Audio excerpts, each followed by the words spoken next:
Organized Crime and Corruption Reporting Project, POC, memberikan klarifikasi seusai memasukkan nama Joko Widodo dalam daftar pemimpin terkorup 2024. POC pun mengaku tak punya bukti Jokowi melakukan tindak pidana korupsi.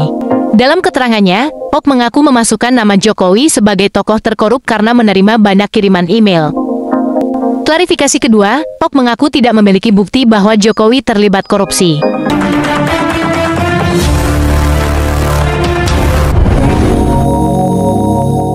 Assalamualaikum warahmatullahi wabarakatuh. Jumpa kembali dengan Banyuwangi Official. Oke, selamat malam semuanya.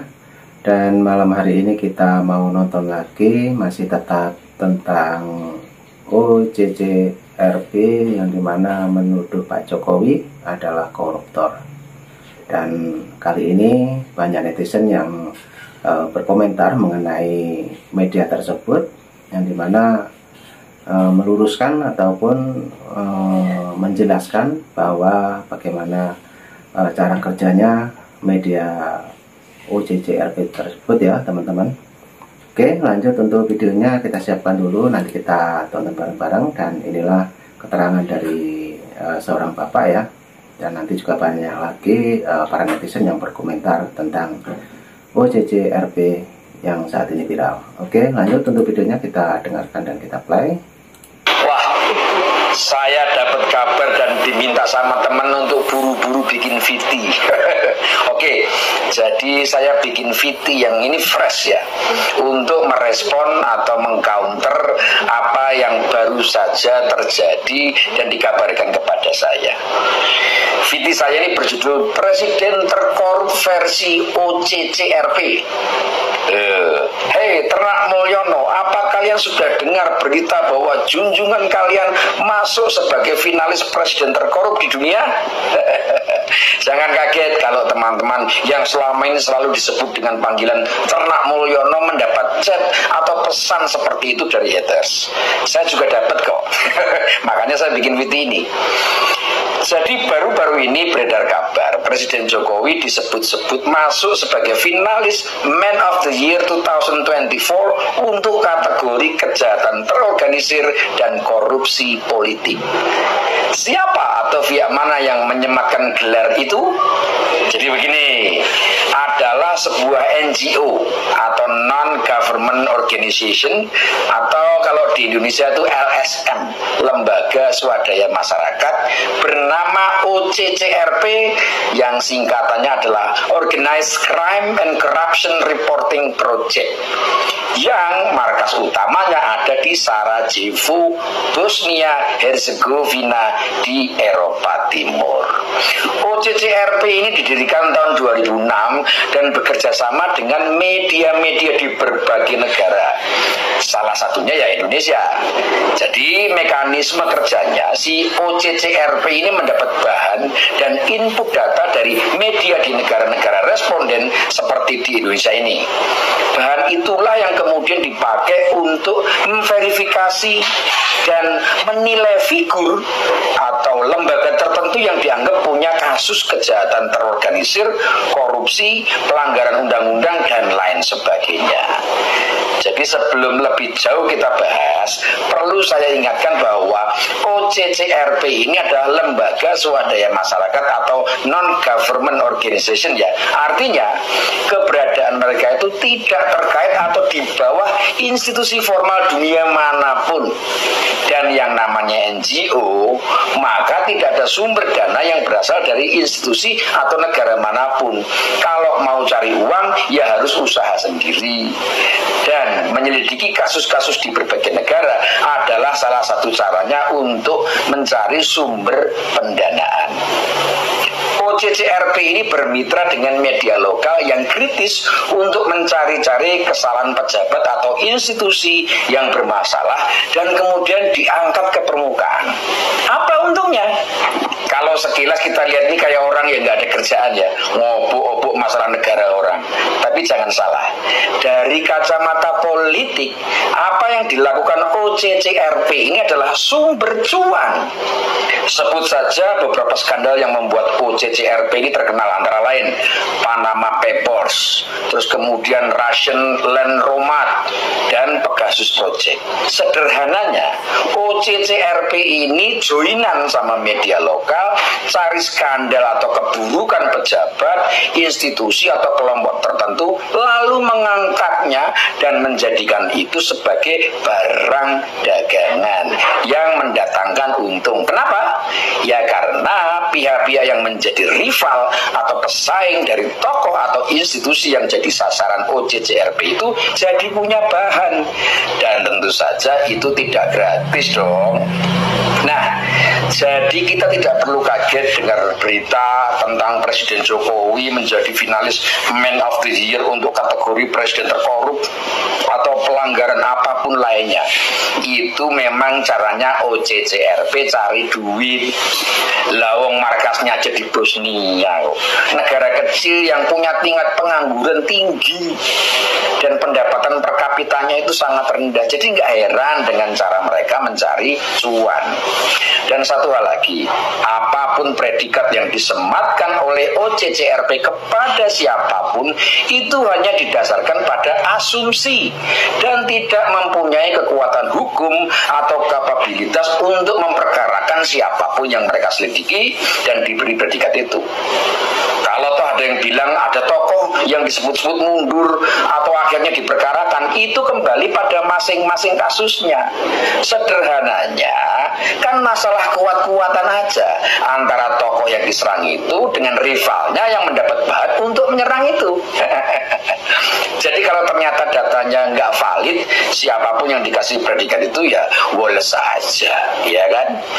Tapi dari berita ini kita harus ingat dan menyadari sesuatu yang selama ini sama-sama kita tahu. Kalau si OCCRP ini mendapat input dari media lokal, maka kira-kira media lokal mana yang kasih asupan ke OCCRP soal Presiden Jokowi? Mana sih media yang paling benci sama Pak Jokowi? Teman-teman pasti sudah bisa menerka sendiri kan? Bisa menebak sendiri. Jadi kalau bukan pesanan, terus apa lagi? Semoga bermanfaat. Rahayu. Nah, itulah penjelasannya teman-teman ya mengenai OCCRP yang ada di Bosnia. Oke, lanjut untuk videonya, ini masih panjang. Mari kita simak untuk video selanjutnya. Mungkin ini dari ibu-ibu yang mengatasnamakan DJ Anak Jenderal. Oke, kita play dulu untuk videonya. Lanjut. Assalamualaikum warahmatullahi wabarakatuh. Selamat pagi semuanya. Sudah lama saya tidak konten ya karena sibuk. Kali ini saya akan bahas tentang OCCRP yang banyak diminta oleh teman-teman saya. Katanya saya suruh bahas. Ya sudah, saya bahas. OCCRP ini adalah organisasi yang memblow up berita-berita korupsi di negara-negara dunia, ya. Tapi berbayar. Kalau kamu mau berita korupsi di negara kamu di blow up, maka kamu harus donasi dulu ke OCCRP ini, ya. Jadi OCCRP ini sebulan itu bisa menerima donasi sekitar puluhan juta rupiah, ya. Menjelasnya saya kurang tahu ya, puluhan juta rupiah. Dan dia sekarang sudah punya dana dari donasi-donasi itu, dari donatur-donatur itu sekitar 16 juta dolar. Gila ya. Hanya dari memblow up berita-berita korupsi di dunia, dari orang yang mendonasikan uangnya itu, maka dia sudah punya kekayaan ya yang segitu banyak, ya. Nah, kita tahu karena kredibilitasnya dia berbayar, artinya apa? Ketika dia menyiarkan berita, maka berita tersebut adalah berita bayaran. Jadi dia ini buzzer sebenarnya ya, wartawan buzzer ya, yang membuat sebuah asosiasi. Ya, cuma dia pintar, dia jadikan bisnis. Dia jadikan bisnis nih, buzzer ini dijadikan bisnis. Kalau di Indonesia itu PDIP punya buzzer-buzzer gitu, menyebarkan berita-berita hoax, dibayar, tapi dia hanya mengeluarkan uang untuk membayar buzzer-buzzer. Ya bisnisnya di situ, PDIP jadi punya kredibilitas dari para buzzer ini kan begitu. Nah kalau ini dibisnisin, lo kalau mau gue siarin berita-berita korupsi di negara lo tanpa gue cantumin sumber informasinya, lo bayar dulu, donasi dulu sama gue, nanti gue sebarin. Termasuk berita Bapak Jokowi masuk sebagai finalis presiden terkorup ini berdasarkan dari voting. Dari voting ya, berdasarkan voting. Kita tahu yang melakukan voting ini ya anak-anak Banteng, anak-anak Abah. Voting Pak Jokowi katanya terkorup. Tapi Pak Jokowi masuk finalis saja. Masuk finalis artinya apa? Bukan presiden terkorup di dunia, hanya finalis. Dan kalian tahu 2014 Putin pun masuk masuk sebagai presiden terkorup, finalis juga. Kemudian presiden Turki, Erdogan itu juga masuk sebagai presiden terkorup. Pernah masuk ya. Itu berdasarkan voting. Jadi kalian nggak usah galau ya. Ini tuh OCCRP itu menurut saya asosiasi apa nggak jelas. Karena berbayar, isinya buzzer. Ya, kalaupun mereka membuat nominasi presiden terkorup itu berdasarkan voting, sekali lagi voting. Jadi kalau ada seseorang yang tidak disukai di sebuah negara, presiden India aja masuk, presiden India, ya kan? Kemudian presiden Suriah masuk. Karena apa? Memang ini ada orang-orang yang menginginkan nama-nama tersebut dicitrakan buruk di dunia gitu. Ya, jadi ada seseorang yang mengeluarkan dana untuk menyebarkan, untuk membuat begitulah. Gini ya teman-teman, apa yang dihasilkan oleh OCCRP ini tidak bisa dipertanggungjawabkan karena hasilnya sentimen para voters, sentimen, ya, bukan sesuai data dan fakta. Jadi tidak usah dikhawatirkan, ya, tenang aja. Presiden Putin juga santai, pernah masuk nominasi finalis presiden terkorup dunia di 2014, santai. Presiden Erdogan santai, semuanya pada santai karena memang organisasi berbayar sekelas buzzer. Cuma ini buzzer dunia gitu, isinya para wartawan, mantan wartawan yang nggak ada kerjaan. Jadi kayaknya tidak perlu diambil hati, ya. Karena apa? Yang berhak menghukum seseorang korupsi itu tidak adalah negara ini. Kalau memang Pak Jokowi terbukti korupsi, tangkap aja. Emang saya pencinta Pak Jokowi menghalang-halangi? Tidak. Silakan kalau ada bukti, tangkap. Keluarganya ada korupsi atau KKN, tangkap aja semua, ya. Nggak usah ragu-ragu. Tapi kan selama ini kalian menyebarkan hoax saja, isu untuk menjatuhkan Pak Jokowi dan keluarganya. Dan kalian tidak punya bukti apapun selain hanya bertujuan untuk mendiskreditkan Pak Jokowi dan keluarganya.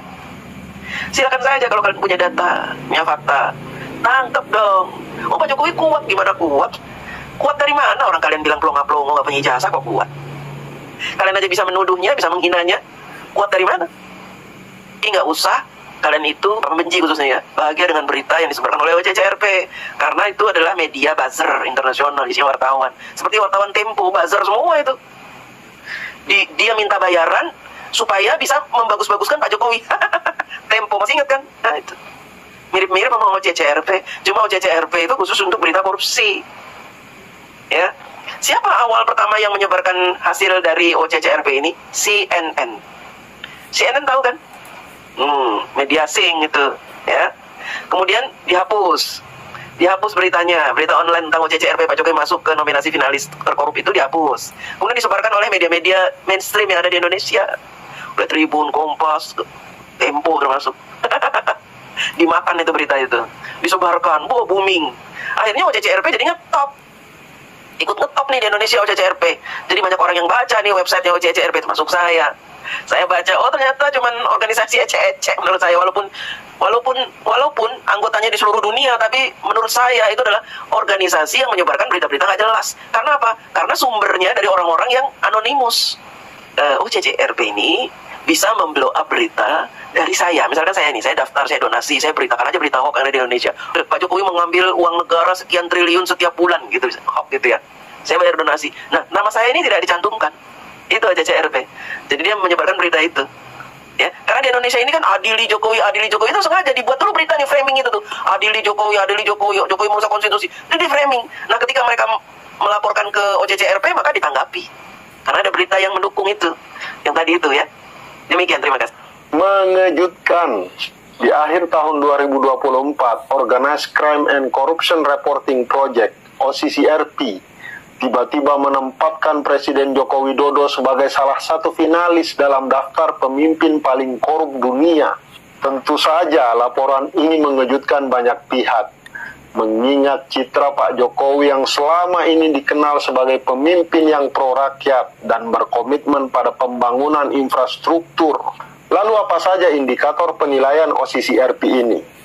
Di sana disebutkan yang pertama yaitu skala dan dampak korupsi itu sendiri. Laporan OCCRP menyoroti proyek-proyek besar seperti pembangunan Ibu Kota Nusantara dan kereta cepat Jakarta-Bandung. Dalam laporannya ada dugaan bahwa proyek-proyek ini mengalami kebocoran anggaran yang signifikan dan kurangnya transparansi dalam pengelolaannya. Indikator kedua yaitu keterlibatan dalam kejahatan terorganisir.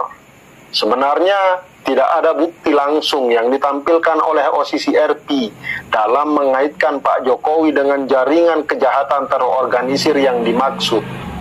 Mereka hanya menyebutkan adanya kolusi dengan pengusaha besar yang memiliki pengaruh kuat di dalam pemerintahan Pak Jokowi. Kemudian indikator yang ketiga, yaitu penyalahgunaan kekuasaan. Laporan OCCRP mengkritik Pak Jokowi yang diduga menggunakan kekuasaannya untuk memperkuat posisi politiknya, termasuk melalui penunjukan pejabat yang loyal dan kebijakan yang menguntungkan kelompok tertentu. Indikator keempat, yaitu transparansi dan akuntabilitas.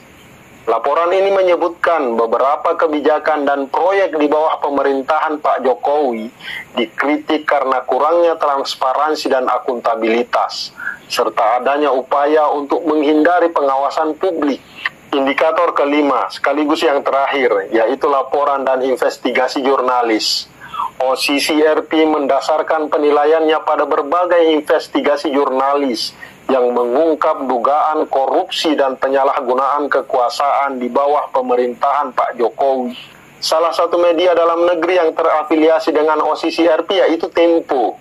Ya, kita tahu, Tempo adalah media yang sering memberitakan sisi negatif Pak Jokowi. Tentu saja laporan ini menimbulkan kontroversi besar di Indonesia. Beberapa pihak bahkan menantang Komisi Pemberantasan Korupsi untuk menyelidiki tuduhan tersebut. Di sisi lain, ada juga yang menganggap laporan ini sebagai fitnah dan framing jahat terhadap Pak Jokowi. Para pendukung Pak Jokowi tentu saja menolak laporan ini dan menganggapnya sebagai fitnah serta upaya untuk menjatuhkan citra Pak Jokowi. Bahkan mencurigai pihak-pihak tertentu sebagai dalang munculnya laporan ini. Jadi laporan OCCRP ini memang memicu berbagai reaksi dan perdebatan di kalangan masyarakat dan pemerintahan. Kalau menurut kalian bagaimana? Coba kita diskusikan di kolom komentar di sini. Nah, oke, thank you. Nah, oke teman-teman, itulah penjelasan dan keterangan-keterangan yang sangat detail tentang OCCRP yang dimana mulai kemarin booming teman-teman ya. Oke, jadi cukup itu dulu yang kita tonton dan ambil hikmahnya. Tadi juga banyak penjelasan dan keterangan-keterangan yang Ibu DJ anak jenderal, juga ini ada Bapak yang sudah menjelaskan juga. Oke, jadi bagaimana menyikapi, ambil hikmahnya, dan mungkin teman-teman punya saran dan kritik jangan lupa tulis di kolom komentar saya. Oke, terima kasih semuanya, selamat malam dan sampai jumpa. Thank you. Assalamualaikum warahmatullahi wabarakatuh.